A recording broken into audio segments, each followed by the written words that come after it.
So Web API has some specific features around how routing and parameter handling are done, and that's what we're going to talk about next. If we look at the configuration for Web API, you notice that we have this default API route that it throws in there for us. And it's going to take this pattern of API, controller, and then ID. This is only one route. You might have a number of these, and in fact, in the way we're going to build our API, we're going to have one of these for each of the individual types of data we're dealing with. So I'm going to create a new one of these, and I'm going to call it our food route. And instead of it being just API controller, I'm going to say that we're going to segment our nutrition information inside a tag that says API nutrition and actually just say foods. In this case, because I don't have a parameter for controller, I'm going to have to tell it that the controller is going to be foods.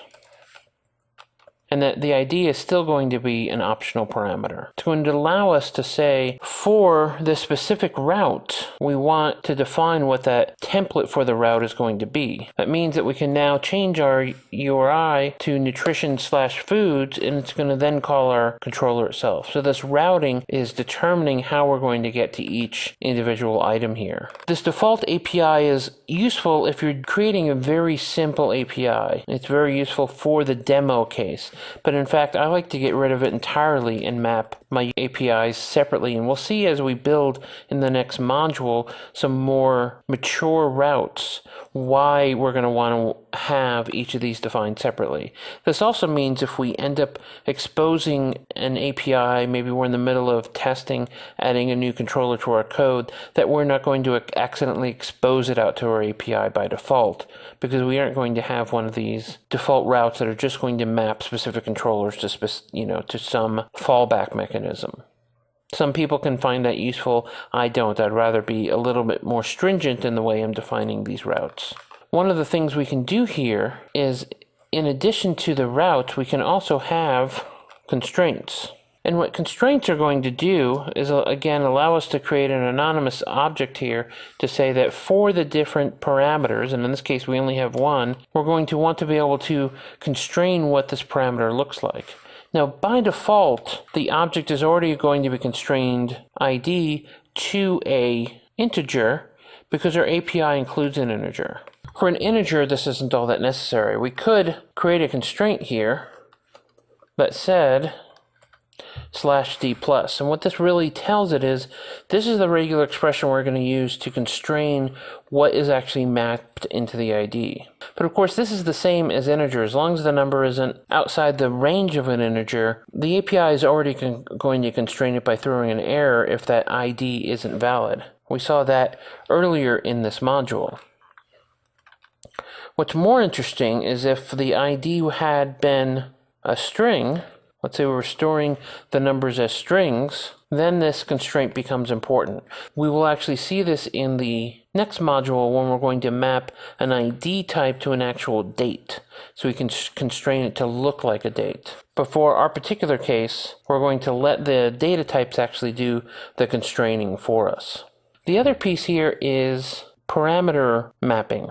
So by convention, because our route has an ID here, it's going to take whatever the value is here and try to match it to an instance of get if a get is being pursued, or a post if it's a post, or a put if it's a put, whatever the verb is, to the name of the parameters here. Because we specified it as being an ID in the name of the route template, in the route template itself, the name of this parameter has to be ID. If we change this to food ID, we have to change it in all three places. In our case, actually 4. So we go back over to the browser and we say 1.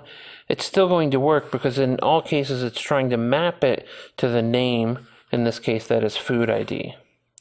But what if we had additional parameters like foods include measures equal false?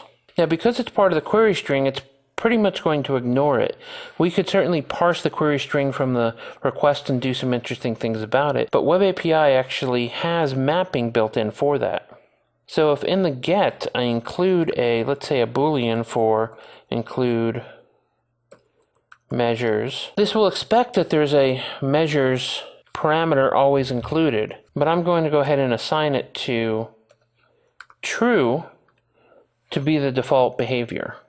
So in this case, we're going to be passing in that include measures sometimes. So let's refactor our example here just a little.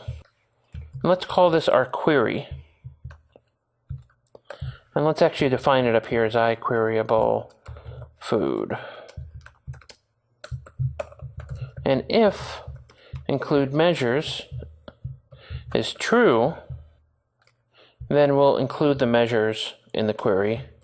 Else, we'll say query equals repo.get all foods, which isn't going to include the embedded measures. Then we can still have our result as query dot all these other pieces. And so in this case, we can use parameters to specify the behavior of this method. Let me go ahead and put our S back in there.